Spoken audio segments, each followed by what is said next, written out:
Hi, I'm Sean and Brien from Leinster and Ireland Rugby. On the pitch, I plan carefully, and on the farm, I try to do the same, especially when it comes to farm safety. My own experience on the farm of a hazard was last year doing some slurry agitating. After the agitating, I had left it for an hour or so, but came back to scrape up and clean up around the tank. And on my way back to Dublin that night, I started having some cramps in my arms and a bad pain in my head. So when I went to the doctor, he had said I probably got a whiff of gas. So it made me very aware of the precautions around the use of slurry and agitating, and making sure guards and covers are well in place, and stay away from slurry as much as possible when working with it. In the next few minutes, you're going to hear from some people who have been involved in farm accidents, including my good friends and neighbours, Jim and Matt. I grew up on a farm with cattle and sheep, and been on the farm since I could walk, I suppose, helping Dad bring in cattle every day, doing the same thing, so it was a bit unexpected when the accident did happen. It was just a Sunday evening and our neighbour was in the house, and me and Dad said we'd go in and put in the sheep. So I went in and I went to close the door, and as I went to close the door, the sheep just bolted straight back out through my legs and knocked me to the ground, and when I looked down, my knee was out of place. She was very quiet, we didn't really expect it from her to do anything like that. So Dad lifted the leg up slowly and it popped back in, and we went up to hospital, and I found out I had a dislocated knee and a broken bone as well, and I need surgery to repair it. So they put pins into the knee to keep the bone in place, and they just dissolved themselves. I had a brace on it for 6 months, and they'd allowed me every 4 weeks I'd have 30-degree movement, and then 4 weeks after that I'd have 60-degree movement until I could bend it fully back again. Then just physio as well, and getting back to sport and jumping on it and things. I was out of sport for about 6 or 7 months. I'm still not back 100% yet. I'm back to PE, but I can't go back to contact for another few weeks. If someone wasn't with me, it could have been a lot worse, because I wouldn't have been able to get back up myself. So, just always be careful and never take anything for granted, and always have someone with you if you're not sure on what you're doing.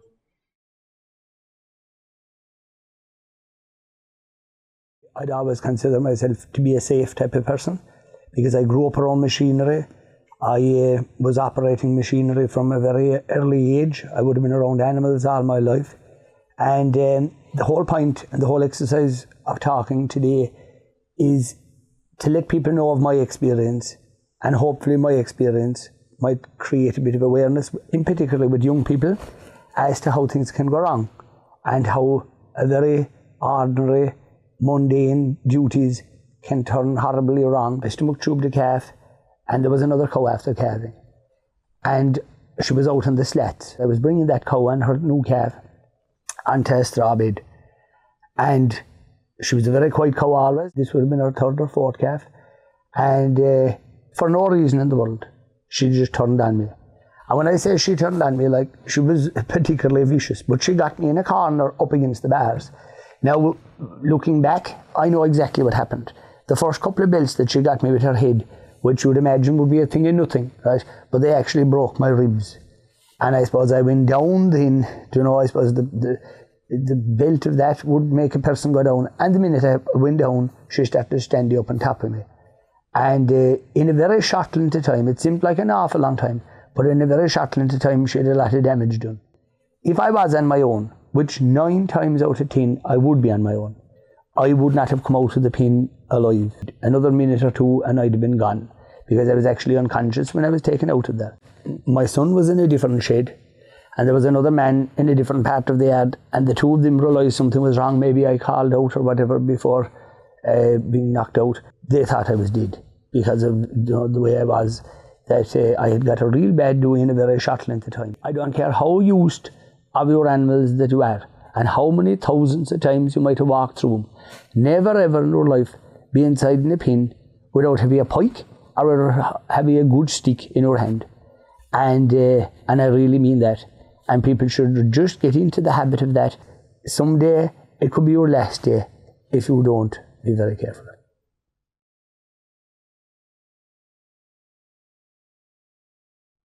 It was such a simple accident, and something that I'd give anything to go back and change that split second. I was 18 when it happened, and like most other 18-year-olds, I thought I was invincible. I thought this happened to other people.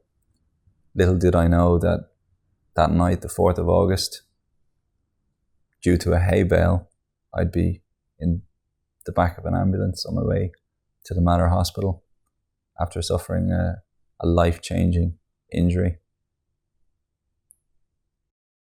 So I grew up in North County Dublin.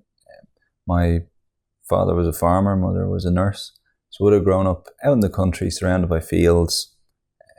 And my dad had glass houses, grew different types of vegetables, lettuce, cucumbers, strawberries in the summer. And yeah, I would have grown up around the farm, so I'd be very familiar with the farm setting. I was just going into 6th year in Belvedere College, and yeah, I'd gotten a call from some friends to see if I wanted to go camping that night. And we went down to Ballybockle, which is in North County Dublin, on a farm. So we set the tents up in a field, which was full of hay bales. And one thing led to another. I was messing about on top of a hay bale, and someone was pushing it. And I fell from the hay bale, but it wasn't the fall that did the damage. I went to get up out of the way, and the hay bale was still rolling, and it caught the back of my head and pushed my head forward and broke my neck. And I knew straight away that something was wrong. It was like an electric shock went through my whole body, and everything just went dead. I was lying on the ground, and the friends were around. I said, look, something serious has happened here. I can't feel anything. And I asked one of the friends, can you lift my hand? So he lifted my arm, and I saw this hand in front of my face, and I didn't realize it was my hand.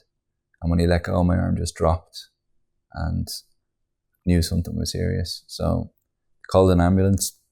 I spent the next 3 weeks in the Mater Hospital, where I was told that I had broken my neck, I damaged my spinal cord, and that I was paralyzed from the neck down. When I was in the hospital, I was told that I'd broken my 2nd, 3rd, 4th, and 5th vertebrae in my cervical spine, so up the very top of my neck. If you break the 1st vertebrae, you're pretty much dead. I broke the 2nd, 3rd, 4th, and 5th, but the damage to my cord itself was done between the 4th and the 5th vertebrae. So the lower down on the cord that you damage, the more movement you have. Unfortunately, the damage to my cord was quite high up.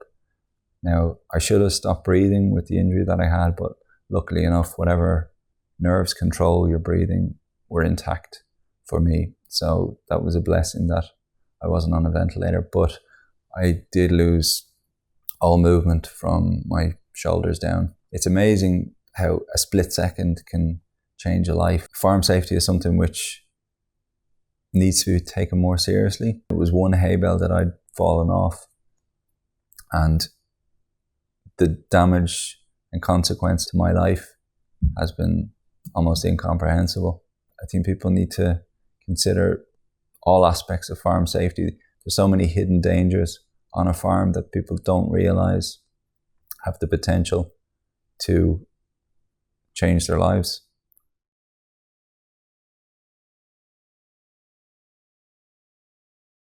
My name is Matt English Hayden, and this is Jim Hogan, my neighbour. Last August, my son Donald, age 16, was killed in a farm accident on Jim's farm. He'd just done the junior cert, do you know what I mean? And he was in school, not big. And he wasn't your typical child that loved school, but he always had his homework done. And he always wanted to come home to the farm to see where real life was going on. And then sport was his passion, I suppose, other than farming. And he played hurling, which I suppose is the main sport in the family, for the lads in particular, and then athletics, where everybody took part in it. As Father Con said at his funeral mass, he was known to quite a few referees, not for scoring, but for other things, but passionate about it. And he was his All-Ireland medals for pole vaulting, and Leinster for that as well, and then county medals for long jump, high jump, and other athletics and things like that, you know. And he gave up rugby because he was had a slight knee injury where his ligaments were detaching. Only for that he'd have that on his CV as well. But just he loved life, and he loved anything that was interesting. Whether it was geography, he grew stuff here that no one ever grew. Do you know what I mean? When he grew pumpkins that were that size, he grew sweet corn when he was no size in the tunnel. Everything and anything was of interest to him. Do you know what I mean? And food, and he used to work with Noel in the kitchen. Now, not that he was a great cook, but he was very interested in what was new could be made out of what he grew. And that was his life. Do you know what I mean? He was known all over the country as a result, because he was just, there was no second agenda. It was all straight up front. Do you know what I mean? Passionate, fun. Do you know what I mean? And competitive. His dream was that he was going to go to the Olympics to be a pole vaulter for Ireland. And obviously it didn't happen, but when we were watching the Olympics this year, that was the one thing that came to mind, because he knew everyone in the world that was a pole vaulter, and he knew all the different equipment that he was going to try and save up to buy. Do you know what I mean? And just, we have the memories. That's all we have. Do you know what I mean? They're very, very good ones. Do you know what I mean? And they're not spoiled by anything other than he's gone. We'd start to work at 9:30, and we were filled the trail, and we had the top end of the field, and we decided to go up back to get a cup of tea. So naturally, what happens on most farms is lads jumped into the trailer, and I drove back along by the river, exactly in the same path as we'd driven the day before, which was only 24 hours previous. And we were about, I'd say, about a third of the way down along by the river, heading back for the house. And next minute, the bank gave way, and trailer ended up in the river with the tractor. The two machines ended up upside down in the river. And we all ended up, there was 6 of us there that day. We all ended up in the river, and we could hear shouting, and it was Donald's brother Mosey. His leg was caught in under the trailer, and Matty got to him. Myself and Matty got to him, and Matty got to hold him and keep his head up above the water. But we realised we couldn't see Donald, so I fell down around. Mosey said he could feel something in his leg, and I went down in the water. The water was about up to our waist or a little bit more, and I could feel Donald. He was held about here. His hands and his head was out. I was able to hold on to his hand. So I suppose the first thing, you tried to lift the trailer, but we were at nothing. We couldn't budge it at all. And so I asked Dermot and Keith, two lads that work with me as well, to go back and get a chain and a digger. And all our mobile phones, we had 4 mobile phones between the 6 of us, and they all ended up in the water. So we had no phone to ring anyone, and we were a good bit away from the house. We were 2 fields away from the house. So I asked Dermot and Keith to go back and get the digger and to call an ambulance. And the lads went back, and I was able to hold Donald's hand, and Matty was able to hold holding Mosey over the water. The lads got back in what seemed to be very little time. It was got back with the digger. We secured the chain to the trailer, and we got to lift the trailer, and we got Mosey out, got his leg out, and we got Donald out within a matter of less than a minute, I'd say. We got Donald out onto the bank, and we, myself and Matty, started doing CPR. So we knew that an ambulance had no hope of getting down to where we were through a beat field, and we didn't know whether to put Donald on the digger and stop CPR, or whether to go back, and what we decided to do was to go back with the digger, go back to the yard, and the lads we knew the ambulance wouldn't be that quick coming out, so they went back and they got a pallet, and we were able to they came back down, and we kept doing CPR on the bank of the river, and we laid Donal out on the pallet, and as the lads were driving back, myself and Mahi were able to keep doing CPR on the pallet the whole way up to the gate. And just as we were getting to the gate, the ambulance arrived right at the gate, so there was no time wasted, and the ambulance crew took over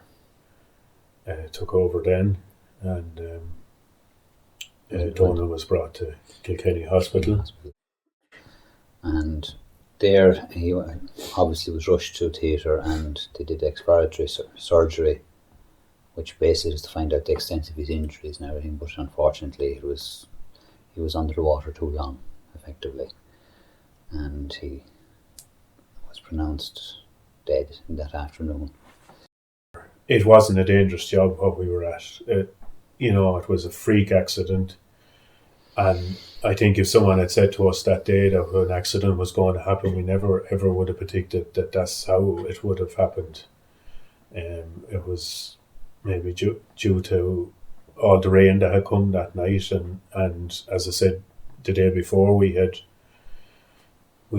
driven down that very same path and nothing had happened. We had ploughed along it the year before, we had cut corn, combines would have gone down along it,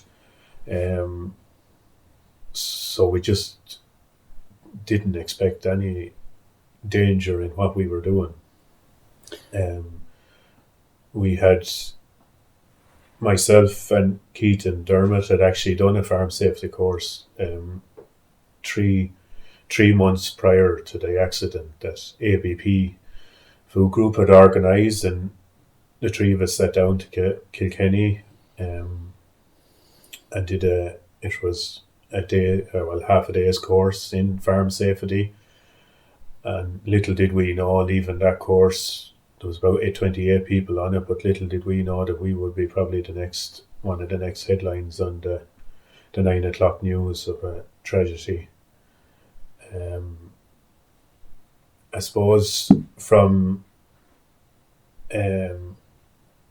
my perspective, and I think Matt would agree that he knows that everything that from the time the accident happened, we did everything that we could have done, and that is even just a simple thing like I had to ice that in the river.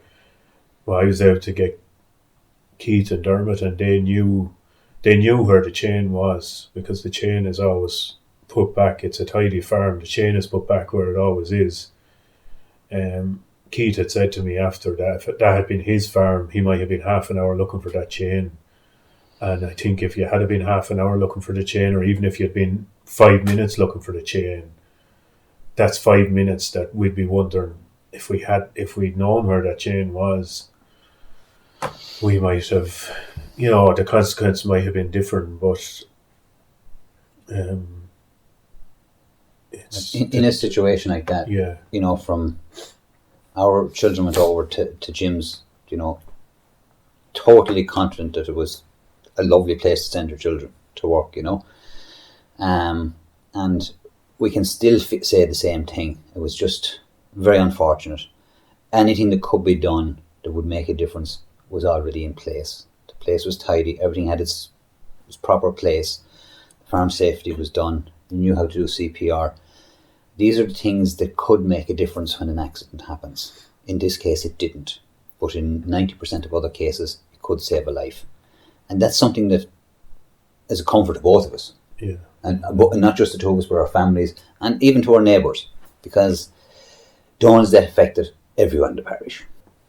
Every May before the silage, we service all our tractors, and the tractor that we used that day was the smallest tractor, because that's what we needed to get into the drills a beat.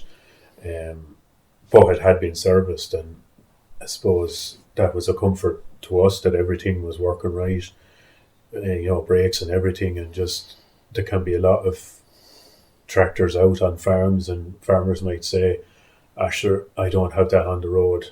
The handbrake doesn't work, but sure, I don't bring it out on the road. But you do have to have it working, and it's important to have everything right. And at least if something does happen, that that is a little bit of consolation. And also another thing that I think is important, there was 4 mobile phones there that day, and every one of them ended up in the river. And people looking at this here today would say, oh, I mightn't be that unfortunate, but we were. And even if you have names of your neighbouring farmer on a door or on a shed somewhere, that if something happens, like I might have my neighbouring farmer's number on my phone, but my wife mightn't have it, or if I was caught under something and my phone was in a slurry tank, or it was in a river or wherever, that you have a number there somewhere that can ring the neighbouring farmer to come, because that's who you need instant help straight away. It's very, very important. Now, it didn't make any difference in our case, but it could. We realised, if Donald had been badly injured, or or if we didn't have a digger. If we didn't have a digger. We would have had to go to the nearest neighbour to get a digger. We lost our mobile phones. Would we have had that neighbour's number? Yeah. No, he wasn't on anyone else's phone. It's important to have them numbers, and in the event of an accident, that might save a life. Yeah, the emergency services are not within half a mile. Your neighbours aren't, because the price is too big. Yeah. Do you know what I mean? I know when someone elderly dies, you expect them to die or whatever, it's the natural process. But when someone dies like that, the shock is very brutal. That's the simplest way of saying it. It's very, very brutal. Do you know what I mean? And if you have to add guilt to it or blame, it's not a good thing. It should never happen.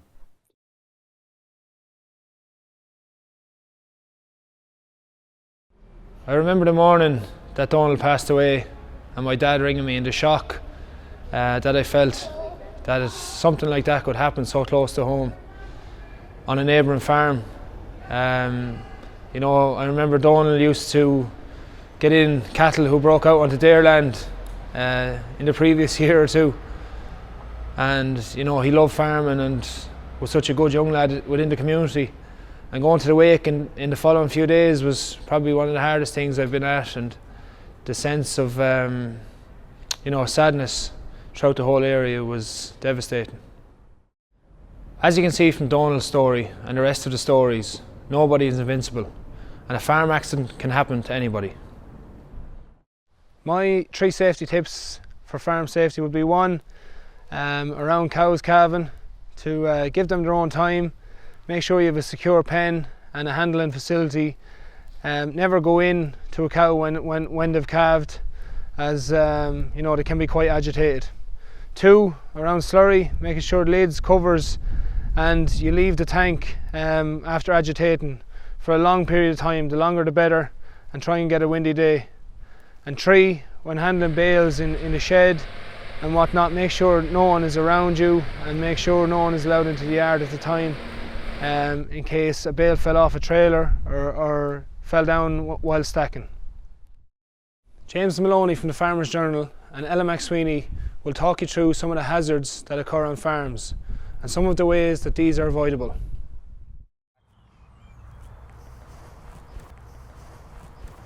So James, one of the biggest dangers, I suppose, the risks are, it's climbing, and this is a good example of it. Yeah, well look, Ella, a farmer's yard is a natural kind of playground as well, and for an adventure and a little bit of thrill seeking, and bales are a perfect opportunity for guys to want to prove that they're agile and able to get to the top of the stack. But there's hidden dangers there, as with many things on the farm, and bales are no different. Because they're naturally stacked four bales high, there's a danger of them toppling over, and this can happen.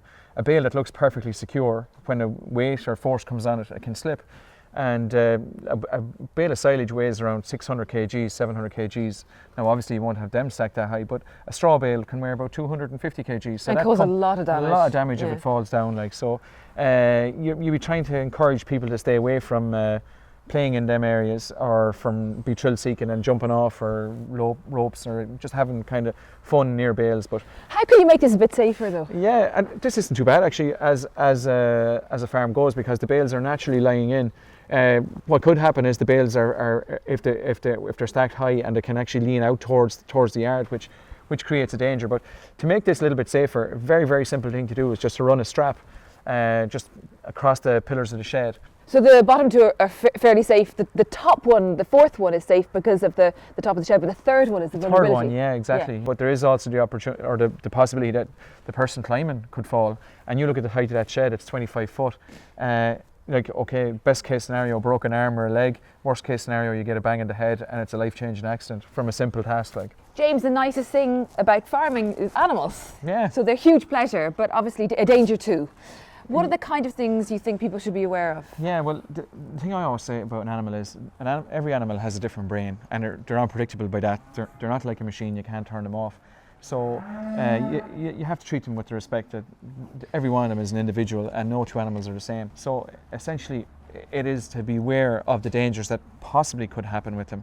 Now, there's no need to be afraid of animals, and that's something we stress as well. And we know, like with horses, for example, ears back, that, you can read the signs very easily. But with things like pigs and cows, I mean, what kind of signs would you be particularly looking for? You'll always know an animal that's agitated because there'll be a tail swishing, their ears will change, you'll see them scratching on the ground. So it is just to be careful of them danger signs, just to recognise that an animal is just not happy at the minute, and maybe give them a bit of space. So don't be frightened of animals, be confident around them, stick to the routine that they're in, and don't torment them, don't involve yourself in them where you shouldn't be. Exactly. To be 14 and drive a tractor legally in your own farmyard. In your own farmyard. One of the big things about tractors not being the driver but being someone outside is the noise of it, but also the size, I mean the damage that they can do. Yeah, when you look at this tractor, Ella, it's probably, this would be considered actually a small yard tractor, but tractors in weight now terms, most tractors weigh about 6 tonnes, 5.5 to 6 tonnes, so that's a lot of weight coming down on a tyre. So if you have that weight, that's 3 tonne force under the tyre. So virtually if that goes over you, it's a non-survivable accident or a life-changing accident. It's frightening, but also what is so obvious is the fact that whoever's driving that can't see me. Yeah, we were looking at this tractor here, and just straight away we look at this, and we actually can't see the driver. So how is the driver expected to see the people behind him? If you were to estimate what your visibility is reduced by, I'd say there's less than 50% visibility out of that tractor. It's very important to have the doors clasping in, and to have the steps in good order, and to make sure that the cab on the tractor is a safe place to be working in, as well as fitting in with your lights, your indicators, and all the necessary requirements for it to make it road legal. Now, an interesting thing that's come in this year is that all tractors have to be fitted with a flashing, rotating amber beacon. PTO shaft, I mean, we know the dangers. Yeah, the dangers. And what really is good about the campaigns of various organisations and the HSA at the minute, that no one was actually killed from a PTO shaft last year, believe it or not. And okay, we're looking at this shaft here. It's covered, but it's missing the safety chains. There's no second chances. You just get one opportunity, and okay, your luck can run out. You can get away with stuff, and you can be really lucky, but there's one day where your luck will run out. Finally, the issue about noise, because what is really clear about these tractors is actually you can't hear people when they're on. No, that's it.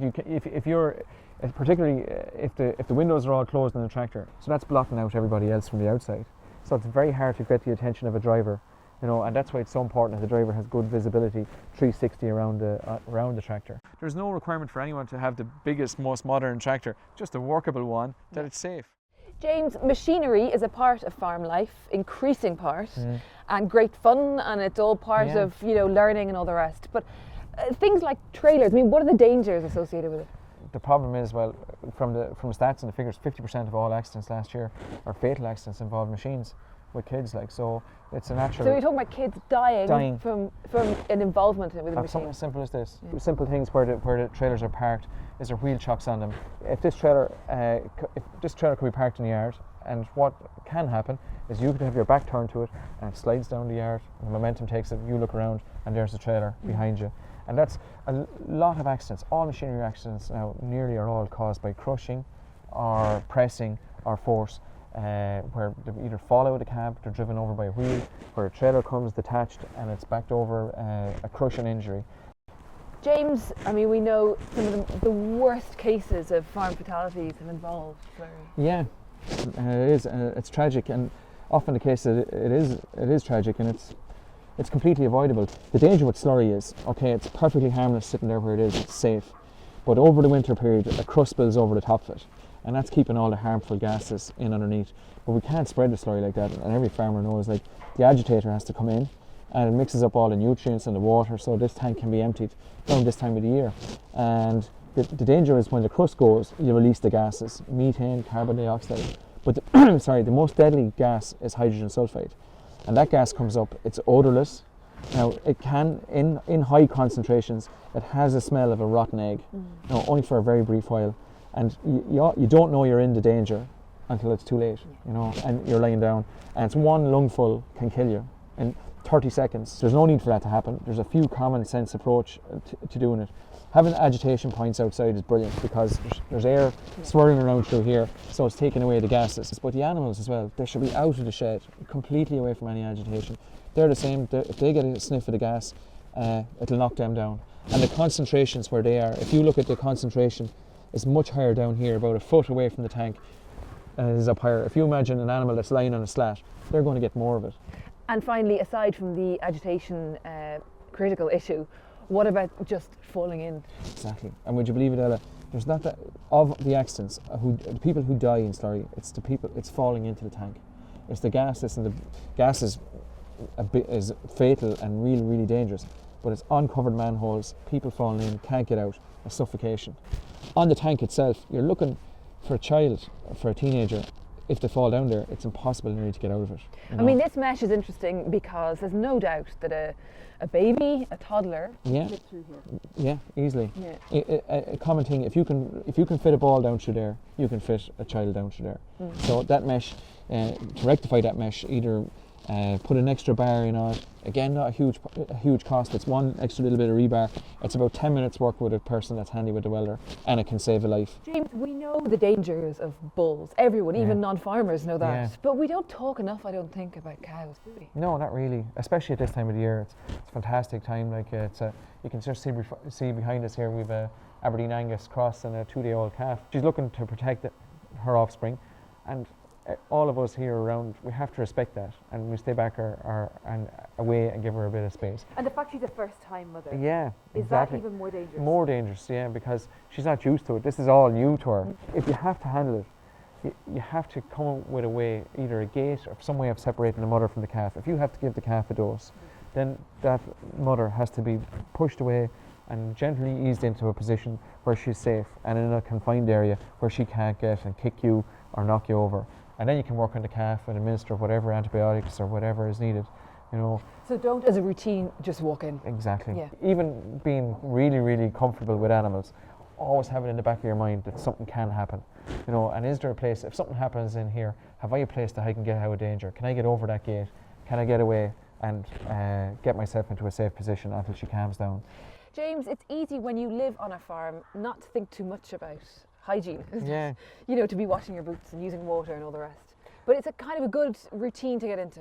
Yeah, well, look, we have to worry about our own safety on the farm, but we also have to worry about bringing disease and risks into the animals themselves. They're powerless. Like often, farmers will get quite a number of visitors from vets, people delivering meal, Farmers Journal, Bank of Ireland, or whoever comes in on a daily basis. And them people in their work will naturally could be in 5 or 6 farms during the day, or maybe more.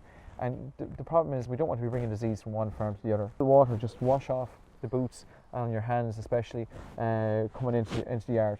And it's important then, leaving the yard, that you kind of do the same thing, that you disinfect your boots and you take them off, wash your hands, and you're containing the risk. Like we all saw what foot and mouth did to this country back in 2001, virtually brought it to a standstill. And we did a really good job of containing it, and that was down to the use of foot baths, down to the use of trucks and trailers being washed out, and curtailing the spread of the disease. With the disinfectants and chemicals, it's another risk on a farm. Like, to have the disinfectant here is not a good idea. because inquisitive people. The concentrate bottle. Concentrated bottle. Yeah. So the disinfectant, it should be stored away, locked away completely, but any other chemicals that's on the yard. There's obviously in a yard a lot of roof space. Yeah. And the temptation is, if there's a problem, to get up and fix it. Straight away, if you're not comfortable with heights, you should just call someone else to do it, you know. And that's if you're not confident on a ladder, or you're not confident to go up there, then it's a simple job, give someone else. But if you are going to do the job, then you have to look at the dangers as well. So a good secure ladder, ensuring that if you have to power wash that roof, that you avoid walking on skylights. You can get there and it's a kind of a mesh guard underneath the skylight. So the skylight works, but there's a guard underneath it.